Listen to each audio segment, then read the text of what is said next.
আসসালামু আলাইকুম গাইস, সবার কি অবস্থা, কেমন আছেন? তো ওই যে আফ্রিকার জঙ্গল বললাম না, এই যে জঙ্গল পরিষ্কার করে এই লেভেলে আইছে, মোটামুটি এখন ক্লিয়ার দেখা যাচ্ছে।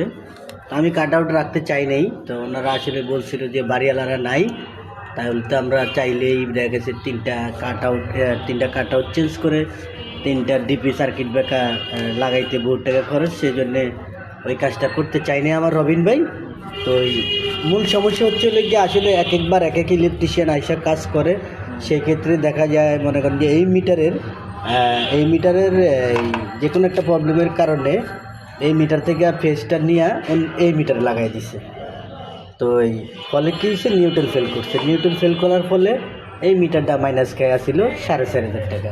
তো এই যে টাকা কালকে মনে করেন যে কাজ কাম কইরা লাইন সব ওকে করে দিছি।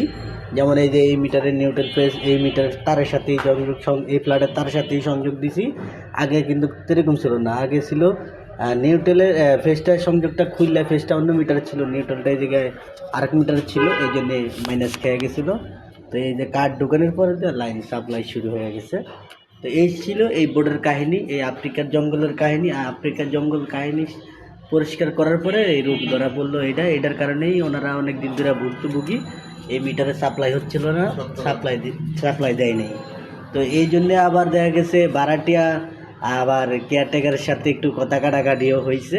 তো যাই হোক, সব মিলে এখন মনে করেন যে আফ্রিকার জঙ্গল পরিষ্কার। সবাই সুস্থ থাকবেন, ভালো থাকবেন। আল্লাহ হাফেজ, আসসালামু আলাইকুম।